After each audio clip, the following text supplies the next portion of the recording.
नमस्कार, news our के खास कार्यक्रम 4 बड़ी खबरों में आपका स्वागत है। मैं हूं आपके साथ तरुणा। तो आज की पहली बड़ी खबर में बात होगी दिल्ली के चुनावी दंगल में यमुना सफाई का मुद्दा भाजपा जोर शोर से उठा रही है। वादा पूरा नहीं कर पाने पर अरविंद केजरीवाल पर खूब निशाना भी साधा जा रहा है। दूसरी बड़ी खबर में हम बात करेंगे वृंदावन के बांके बिहारी मंदिर को केंद्र सरकार ने FCRA लाइसेंस दे दिया है। इसके बाद अब विदेशी भक्त मंदिर में खुलकर दान दे सकेंगे। मंदिर के संचालन के लिए कोर्ट की ओर से गठित प्रबंधन समिति ने इस लाइसेंस के लिए आवेदन दिया था। वहीं तीसरी खबर में सीएम योगी आदित्यनाथ प्रयागराज दौरे पर है। महाकुंभ पहुंचे सीएम योगी मौनी अमावस्या की तैयारियों को परखेंगे। वहीं चौथी और आखिरी बड़ी खबर, कांग्रेस के वरिष्ठ नेता और राजस्थान के पूर्व डिप्टी सीएम सचिन पायलट ने विधानसभा चुनाव को लेकर बड़ा दावा किया है। उन्होंने कहा है कि पिछले 10 वर्षों में न तो केंद्र की भाजपा सरकार और न ही दिल्ली की आम आदमी पार्टी सरकार को राष्ट्रीय राजधानी की परवाह है। तो आइए शुरू करते हैं 4 बड़ी खबरें।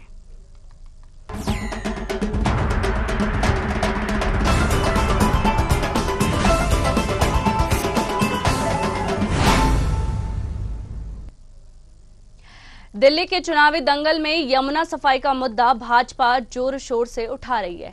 वादा पूरा नहीं कर पाने पर अरविंद केजरीवाल पर खूब भी निशाना साधा जा रहा है। इस बीच पार्टी ने बड़े ही क्रिएटिव तरीके से पूर्व सीएम पर हमला बोला है। दिल्ली विधानसभा चुनाव 2025 को लेकर भारतीय जनता पार्टी और आम आदमी पार्टी के बीच पोस्टर वार भी जारी है।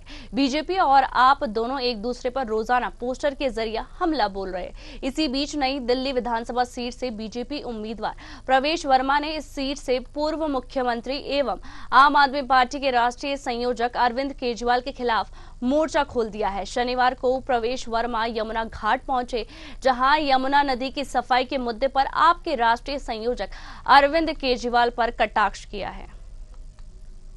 वहीं इस खबर पर ज्यादा चर्चा के लिए हमारे साथ राजनीतिक विश्लेषक मनीष अग्रवाल जी जुड़ गए। मनीष जी, आपका बहुत बहुत स्वागत है न्यूज आवर पर। जैसे कि जो भाजपा है वो आम आदमी पार्टी पर कटाक्ष कर रही है और साथ ही देखा गया है कि केजरीवाल के कटआउट को यमुना में डुबकी लगवाई जा रही है।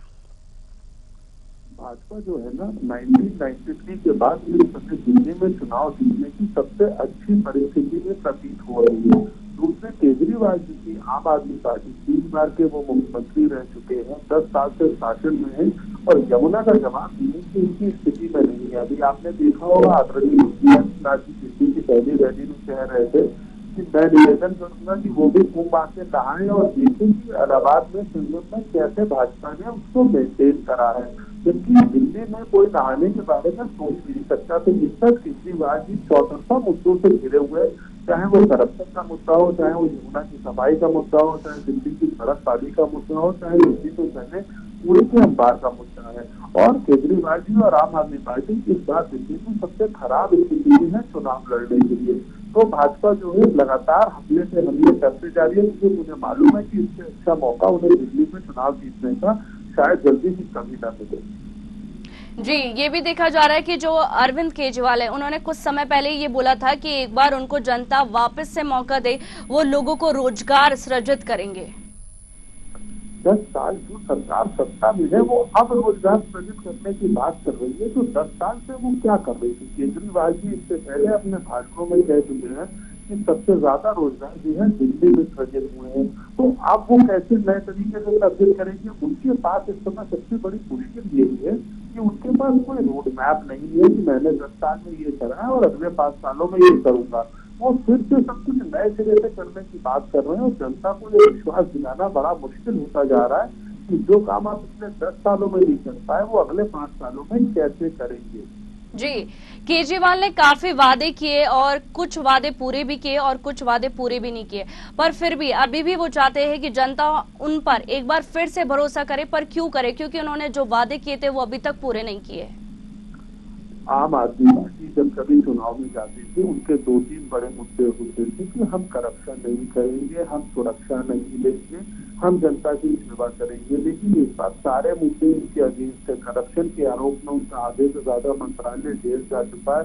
स्वयं केजरीवाल जी जमानत पे हैं और उसके अलावा जो 2-3 मुद्दे और थे दिल्ली के ज्वलंत, उसमें वो स्वयं जनता से माफी मांग चुके हैं, जैसे कि कूड़े का ढेर हो, रोड हो, सड़क हो और उसकी फ्रेंड यमुना हो। तो इस बार केजरीवाल जी ये तय नहीं कर पा रहे हैं कि वो क्या करेंगे। यदि आपने देखा होगा जब वो जेल के बाहर आए थे, उसके बाद उन्होंने चुनाव से 4 महीने पहले रोड का निरीक्षण करा और कहा मैं इन सारी रोड को 4 महीने के अंदर बनवा दूंगा। तो क्या वो 10 साल से इंतजार कर रहे थे कि जब चुनाव के 4 महीने बचेंगे तो मैं इन्हें बनवाऊंगा? और पिछले 2.5 साल से एमसीडी भी उनके पास है। 7.5 साल तक वो ये कह के बैठे रहे कि एमसीडी हमें काम नहीं करने दी थी क्योंकि भाजपा के पास है। तो इसमें उनके पास रोड की मेंटेनेंस का, गड्ढों का, नालियों का, पानी का कोई जवाब ही समझ में नहीं आ रहा, क्योंकि एमसीडी भी उनके पास है और दिल्ली विधानसभा भी उन्हीं के पास है। जी, जो सांसद है अनुराग ठाकुर, उन्होंने भी आम आदमी पार्टी पर निशाना साधा है और कहा है कि ये क्लीन बोल्ड हो चुकी है, हो जाएगी। अनुराग ठाकुर जी भारतीय जनता पार्टी के बड़े नेता है। वो पहले भी दिल्ली के चुनावों में काफी एक्टिव रहते हैं, लेकिन इस बार एक नई चीज देखने को ये मिल रही है कि जो भी आरोप भाजपा या उसके नेता लगाते हैं, केजरीवाल जी उसमें जवाब एक नई घोषणा से देते हैं कि मैं अगले 5 साल में आऊंगा तो ये करूंगा। उनके पास इन आरोपों का कोई जवाब नहीं है और इसी से प्रतीत हो रहा है कि वो अपने इलेक्शन के सबसे लूज ग्राउंड में है इस बार दिल्ली में। जी, और लगातार देखा जा रहा है कि इस बार बीजेपी हो या आम आदमी पार्टी, पोस्टर वार भी इस बार देखा गया है लगातार। बिल्कुल आप सही कह रही है, लेकिन हम लोग इसमें एक चीज बार बार भूल रहे हैं कि कांग्रेस भी इस बार दिल्ली के चुनाव पूरे जोर से लड़ रही है। और जैसा कि सर्वेक्षणों में पता चल रहा है कि कांग्रेस का वोट प्रतिशत 4.5 से 9 से 10% तक हो गया है। अगर कांग्रेस 14 से 15% तक का वोट ले आती है तो कांग्रेस तो सरकार नहीं बना पाएगी, लेकिन आम आदमी पार्टी की एक हार का कारण में कांग्रेस का भी बहुत बड़ा योगदान होगा, जो भाजपा को सरकार बनाने का मौका देने की कोशिश करेगी। जी, जैसे कि भाजपा हो, आम आदमी पार्टी हो या कांग्रेस हो और भी कई पार्टी है, पर उसके बाद में भी जो कांग्रेस है वो एक भी सीट नहीं जीत पाई थी पिछले वाले चुनाव के अंदर। तो इस बार क्या कांग्रेस कुछ जीत पाएगी सीटें? पिछले चुनाव और इस चुनाव में फर्क क्या है कि अभी विधानसभा से पहले जब लोकसभा का चुनाव था तो सामाजिक वो कांग्रेस और आम आदमी पार्टी में सीटें लड़े थे। इसमें से कुछ सीटें कांग्रेस लड़ी थी, कुछ सीटें आम आदमी पार्टी ने लड़ी। जो जिन सीटों पे आम आदमी पार्टी नहीं लड़ी थी वहां पे कांग्रेस जीत तो नहीं पाई, लेकिन कांग्रेस का जो जनाधार था वो जागृत हो गया है। और वो कांग्रेस का जनाधार जागृत हो जाना भी आम आदमी पार्टी के लिए परेशानी का कारण है कि मुस्लिम वोटर, दलित वोटर, पिछड़ा वोटर जो कि बीजेपी से नाराज रहता है वो इन दोनों पार्टियों को वोट देता था, लेकिन पिछले 10 सालों से वो सारा वोट जो है केजरीवाल जी को मिलता था। तो कांग्रेस की वहां मौजूदगी नहीं थी। लेकिन एक लोकसभा चुनाव के बाद से और 99 सीटों का जो उन्होंने लाके मजबूत विपक्ष का प्रदर्शन कराया तो लोगों के अंदर फिर कांग्रेस के प्रति एक अच्छी भावना जागृत हुई है। और जितना दिल्ली में कांग्रेस मजबूत हो रही है उतना ही आम आदमी पार्टी कमजोर होती जा रही है। इसीलिए इस बार आम आदमी पार्टी जो है डायरेक्ट बीजेपी से नहीं लड़ रही है, लेकिन कहीं न कहीं वो कांग्रेस में भी बहुत हद तक लड़ रही है। यही उसकी मेन परेशानी का कारण है। पिछले 10 सालों में वो सिर्फ बीजेपी से लड़ती थी, कांग्रेस की तरफ से उसे कोई बड़ी लड़ाई नहीं थी।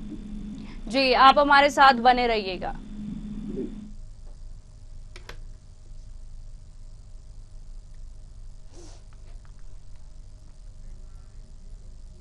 वृंदावन के बांके बिहारी मंदिर को केंद्र सरकार ने FCRA लाइसेंस दे दिया है।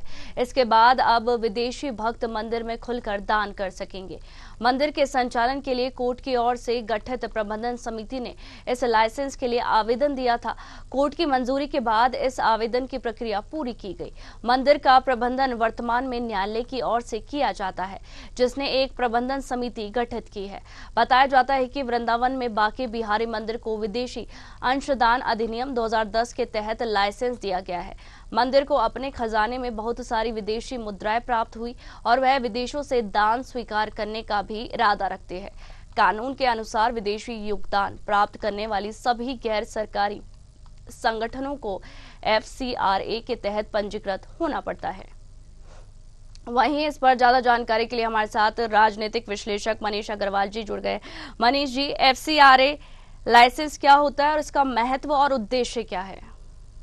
क्योंकि कोई भी संस्था, कोई भी मंदिर, कोई भी ट्रस्ट अगर विदेश से डोनेशन लेती है, जो कि डॉलर की फॉर्म में हो या और किसी करेंसी के फॉर्म में हो, तो उन्हें भारत सरकार को बताना पड़ता है कि कहाँ से आ रही है, कितनी डोनेशन आ रही है, उसका एक रिकॉर्ड रखना पड़ता है। और जब तक उनके पास फॉरेन एक्सचेंज FCRA के रूप में लाइसेंस नहीं होता तो वो इनको एक्सेप्ट नहीं कर सकते, और अगर कोई देवी देवता है तो वो उसको यूज नहीं कर सकते। तो मुझे लगता है भारत सरकार की तरफ से एक अच्छी पहल है, क्योंकि मथुरा वृंदावन में भगवान के जो फॉलोअर्स हैं वो देश दुनिया में मौजूद है, वो अपनी तरफ से अपना जो मदद करना चाहते हैं, मंदिर को आगे बढ़ाने के लिए करते हैं। तो सरकार ने एक अच्छा कदम उठाया है कि ये लाइसेंस होने के बाद, क्योंकि मंदिर की समिति जो है वो तो कोर्ट के अंदर में चलती है, तो वहां पे कोई ऐसी संभावना नहीं है कि कोई व्यक्तिगत लोग उसे मैनेज कर रहे हैं। और मुझे लगता है कृष्ण भक्तों के लिए सरकार ने अच्छी पहल करी।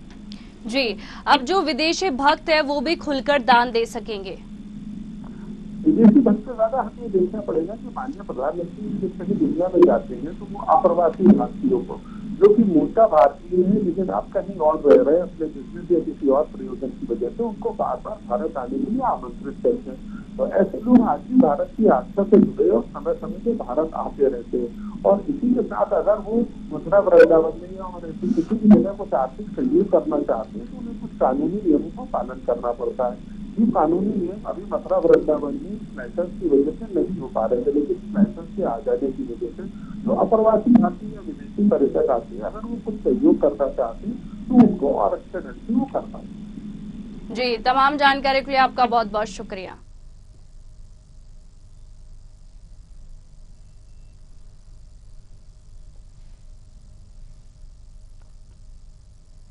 सीएम योगी आदित्यनाथ आज प्रयागराज दौरे पर है। महाकुंभ पहुंचे सीएम योगी मौनी अमावस्या की तैयारियां परखने पहुंचे हैं और मौनी अमावस्या के मौके पर होने वाले शाही स्नान में 10 करोड़ श्रद्धालुओं के संगम पर होने की संभावना है।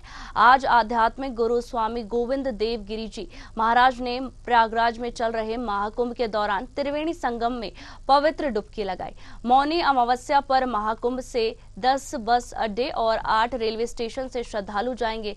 मौनी अमावस्या स्नान पर्व पर आने वाली भीड़ को उनके गंतव्य तक पहुंचाने के लिए रेलवे और रोडवेज ने व्यापक इंतजाम किए हैं। श्रद्धालुओं की भारी संख्या को देखते हुए सूबेदारगंज स्थित आरपीएफ परेड मैदान में 10वां अस्थायी बस अड्डा बनाया गया है।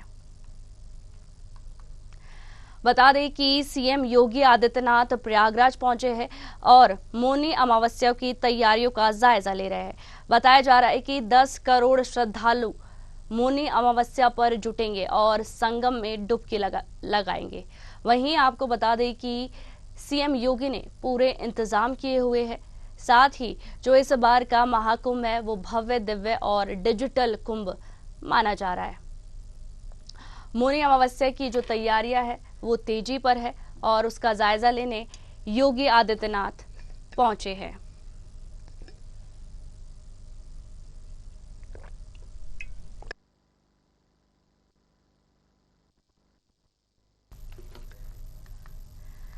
इस बार का जो महाकुंभ है वो भव्य, दिव्य और डिजिटल कुंभ माना जा रहा है और आज महाकुंभ का 13वां दिन है। काफी श्रद्धालुओं ने संगम में डुबकी लगाई है और सीएम योगी प्रयागराज पहुंचे हैं और मौनी अमावस्या की तैयारियों को परखने में जुटे हुए हैं। बता दें कि शाही स्नान में 10 करोड़ श्रद्धालुओं के संगम पर होने की संभावना जताई जा रही है। इस महाकुंभ में काफी साधु संत, अघोरी, नागा साधु एकत्रित हुए हैं और संगम में डुबकी लगाई जा रही है। और हम आपको विजुअल के जरिए दिखा रहे हैं कि सीएम योगी आदित्यनाथ साधुओं को भोजन भी परोस रहे हैं। और आपको बता दें कि आध्यात्मिक गुरु स्वामी गोविंद देव गिरी जी महाराज ने प्रयागराज में चल रहे महाकुंभ के दौरान त्रिवेणी संगम में पवित्र डुबकी लगाई है। वहीं आपको बता दें कि सीएम योगी ने सारी व्यवस्थाएं दुरुस्त कर रखी है महाकुंभ के अंदर। वहीं इस खबर पर ज्यादा चर्चा के लिए हमारे साथ लखनऊ से ब्यूरो हेड प्रशांत राव जुड़ गए हैं। प्रशांत, सीएम योगी आदित्यनाथ का प्रयागराज दौरा है, साथ ही शाही स्नान मौनी अमावस्या में कितने श्रद्धालु जुटने की संभावना है?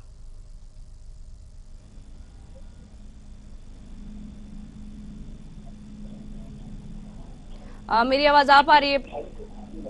जी जी। सीएम योगी आदित्यनाथ प्रयागराज पहुंचे हैं, साथ ही मौनी अमावस्या आने वाली है, उसी की तैयारियों में जुटे हुए हैं। कितने श्रद्धालु आने की संभावना है? अभी आपको बता दूं कि उत्तर प्रदेश के मुख्यमंत्री योगी आदित्यनाथ आज प्रयागराज के दौरे पर मौनी अमावस्या को करीब 10 करोड़ श्रद्धालु संगम में स्नान करेंगे, जिसको लेकर आप योगी आदित्यनाथ ने तैयारी का जायजा लिया। इसके साथ ही अधिकारियों के साथ बैठक करते हुए उन्होंने तमाम जो यात्रियों को और इसके साथ ही श्रद्धालुओं को, महंतों को जो सुविधाएं वहाँ उपलब्ध हों, उसको लेकर उन्होंने विशेष चर्चा की। क्योंकि जिन तरह से देखा जा रहा है कि प्रयागराज में जो श्रद्धालु आ रहे हैं, उससे ट्रैफिक व्यवस्थाएं जो वहाँ पर हैं, उसको लेकर काफी परेशानी हो रही थी। तो ऐसे में मुख्यमंत्री योगी आदित्यनाथ ने सभी बातों का संज्ञान लेते हुए वहाँ ट्रैफिक व्यवस्था को सुधारना और सुचारू रूप से चलाना, ये दोनों बेहद महत्वपूर्ण विषय आज उन्होंने अधिकारियों के सामने रखे हैं। इसके साथ ही मेला क्षेत्र में लोगों की सुविधाओं का विशेष ध्यान रखा जाए कि 10 करोड़ श्रद्धालु आ रहे हैं, ऐसे में घाटों की चाक चौबंद व्यवस्था की जाए। हालांकि लगातार जैसे हेलीकॉप्टर की निगरानी रखी जा रही है कि वहाँ किसी प्रकार से श्रद्धालुओं को कोई परेशानी न हो। और इसके साथ ही जो वीआईपी स्नान करने आ रहे हैं, तो ऐसे में वहाँ अन्य जो श्रद्धालु आ रहे हैं उनको किसी प्रकार से उसमें अवरोध ना हो, उसका भी विशेष ख्याल रखा जा रहा है।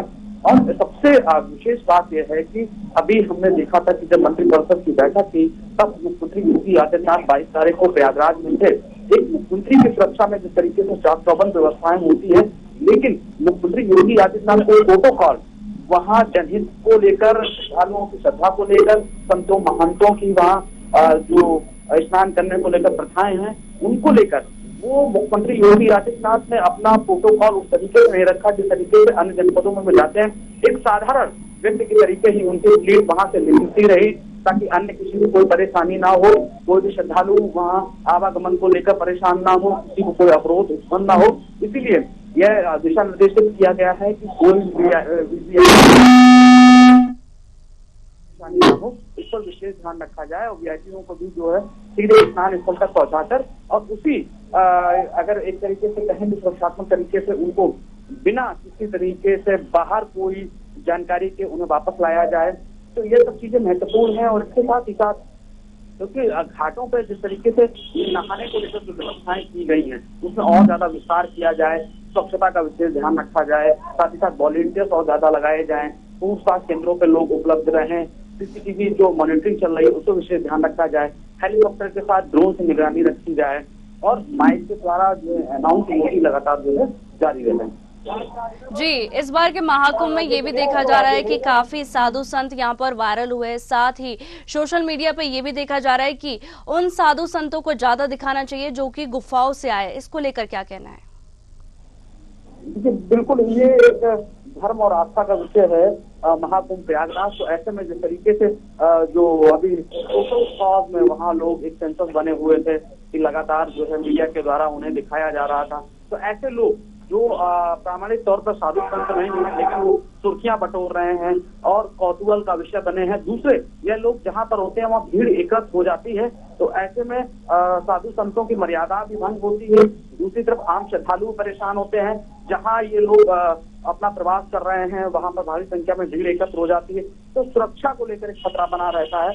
दूसरी तरफ अगर देखा जाए कि यह लोग जो है मीडिया को भी कहीं ना कहीं गुमराह करते हैं और गलत जानकारियां देते हैं। हमारी जो महाकुंभ की प्रथाएं हैं और जो हमारी वहां पर कहें जो मान्यताएं हैं उसको भी ये लोग नहीं जानते हैं। तो ऐसे में यह बात भी वहां साफ तौर से अधिकारियों के सामने रखी गई है कि ऐसे जो लोग आ रहे हैं, जो लोग सोशल मीडिया और मीडिया की तरफ अपना ध्यान अनावश्यक रूप से खींचना चाहते हैं या फिर वह इस प्रकार से विरोध वहां पैदा कर रहे हैं, तो इनको भी वहां साधु संतों की सहमति पर उनसे विचार समझ करके ऐसे लोगों को मेला क्षेत्र से भी दूर रखना है। दूसरा, सोशल मीडिया पर भी विशेष निगरानी रखी जाए कि वहां से किसी भी तरीके से कोई भी ऐसी कोई गतिविधि ना हो जिससे भ्रामक स्थिति पैदा हो या फिर कोई वहां किसी भी प्रकार से कानून व्यवस्था बिगड़े, उसको लेकर भी पूरी तरीके से उन पर ध्यान रखने की जो है चेतावनी दी गई है।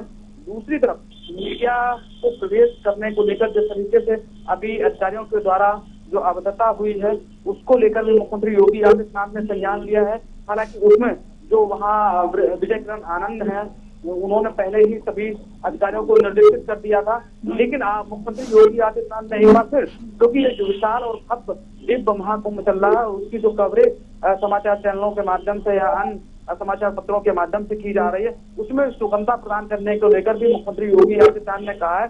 साथ ही साथ जो मीडिया के साथ टीम है, चाहे वो तकनीकी टीम हो या सहायक टीम हो, उनके प्रवेश पर भी जो अधिकारी रोक लगा रहे हैं, तो उसको लेकर भी कहा गया है कि जो भी टीमें मीडिया के साथ हैं, उनको अप्रमाणित करते हुए अंदर जाने में, प्रवेश करने में किसी भी तरीके की कोई परेशानी उत्पन्न न की जाए। मीडिया का जो समय या जो स्थान निश्चित है, वहां उन्हें आवाजाही करने में किसी प्रकार से, चाहे पुलिस अधिकारी हो या मेला अधिकारी हो, बेवजह उनसे बहस ना करें, बल्कि जिनके पास है उन्हें बिल्कुल निर्विघ्न, यानी कि बिना रोक टोक के आने जाने दें। जी प्रशांत, 144 साल बाद ये योग बना है और इस महाकुंभ में भव्य, दिव्य और डिजिटल कुंभ ये माना जा रहा है।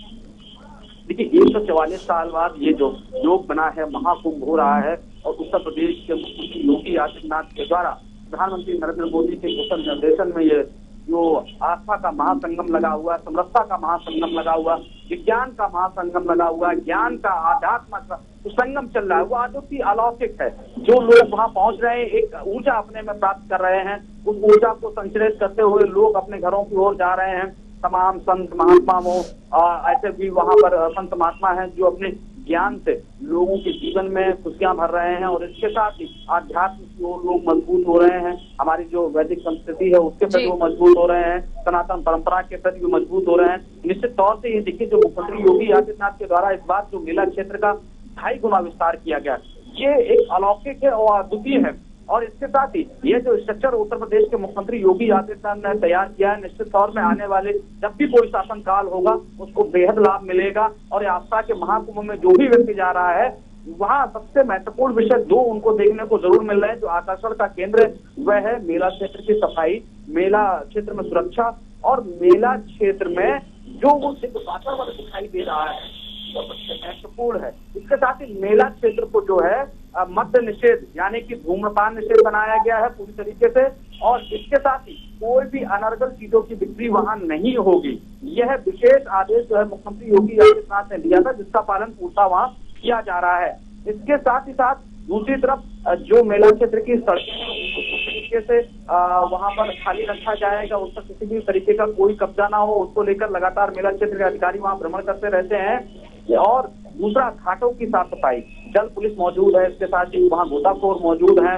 अभी तक देखिए 12 तारीख से मेला शुरू हो गया था, और आज तक यह कहा जाए कि यह दिव्य ही कुंभ है, महा ही कुंभ है, वहाँ किसी भी तरीके कोई अनहोनी सामने नहीं आई है। चिकित्सालय जो वहाँ को लेकर 24 घंटे सेवाएं दे रहे हैं, अगर किसी भी व्यक्ति को कोई परेशानी होती है तत्काल उसको अस्पताल ले जाया जाता। और बेहतर जो कहे थे कि 5 स्टार जो अस्पतालों में सुविधाएं मिलती हैं, वो मेला क्षेत्र के अस्पतालों में लोगों को सुविधाएं मिल रही हैं। जो बुजुर्ग लोग आ रहे हैं उनको ज्यादा ना चलना पड़े, उसके लिए भी यहाँ पर जो पर्यटन विभाग की तरफ से यहाँ जो ई व्हीकल चलाए गए, ई व्हीकल के माध्यम से वो सीधे वहाँ पहुंच सकते हैं। ऑनलाइन ऑफलाइन रुकने की व्यवस्थाएं भी वहाँ है कि आप ऑनलाइन माध्यम से वहाँ पे जो रुकने के लिए अपने कॉटेज बुक करा सकते हैं। इसके साथ ही आवागमन के लिए ई व्हीकल वहाँ बुक कर सकते हैं। बहुत विशेष व्यवस्थाएं जो है मुख्यमंत्री योगी आदित्यनाथ की सरकार में महाकुंभ क्षेत्र में हुई है, और इसीलिए मौनी अमावस्या को यह आकलन किया जा रहा है कि 10 करोड़ से ज्यादा श्रद्धालु यहाँ आएंगे। निश्चित तौर से जिस तरीके से सोशल मीडिया पे वीडियो जा रहे हैं, लोग यहाँ की व्यवस्थाएं देख रहे हैं और वो महाकुंभ में आने के लिए तैयार हो रहे हैं। दूसरी एक विशेषता यह भी है कि इस मेले में इस बार युवाओं की भागीदारी बहुत ज्यादा दिखाई दी है। सबसे ज्यादा इस मेले को देखने के लिए युवा भी पहुंच रहे हैं, यह सबसे बड़ी विशेषता है इस मेले की। जी, तमाम जानकारी के लिए आपका बहुत बहुत शुक्रिया प्रशांत।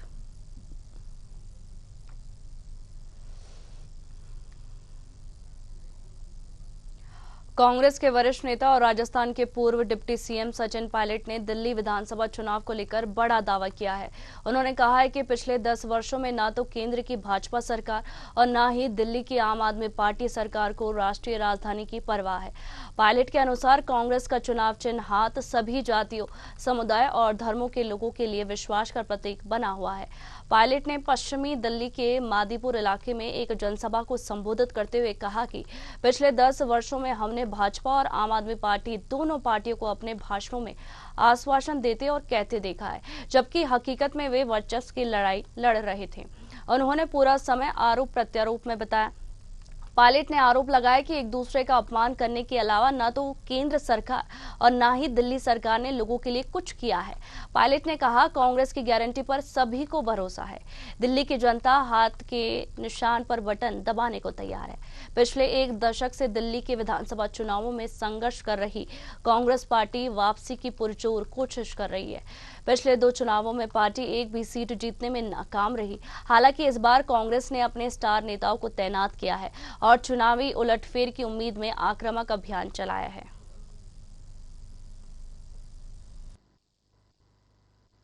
दिल्ली के लोगों ने अनेकों बार भाजपा को मौका दिया केंद्र सरकार में और आम आदमी पार्टी को मौका दिया दिल्ली में। एक दशक तक कई बार मौका देने के बावजूद भी दिल्ली के हालात लगातार बद से बदतर होते गए। यहाँ पर जो पोल्यूशन है, अनएम्प्लॉयमेंट है, इंफ्रास्ट्रक्चर की जो कमी है, वो सब जनता देख रही है। तो अब एक बेहतर विकल्प तलाशने की मुहिम जनता भी कर रही है और मुझे पूरा विश्वास है कांग्रेस पार्टी का परफॉर्मेंस बहुत अच्छा रहेगा इस बार। हम लोग के कैंडिडेट्स जो हैं, हमारा कैंपेन, हमारी स्ट्रैटेजी, हमारा प्रचार, हमारी गारंटीज उसको लोग पसंद कर रहे हैं और कांग्रेस का प्रूवन ट्रैक रिकॉर्ड है। 15 साल दिल्ली में जो शीला जी की सरकार थी, उस समय मेट्रो, फ्लाईओवर्स, कॉलेजेस, हॉस्पिटल तब बने थे, वो दूर दूर तक उसको कंपेयर हम वर्तमान में नहीं कर सकते। फिलहाल 4 बड़ी खबरों में इतना ही। मुझे दीजिए इजाजत। नमस्कार।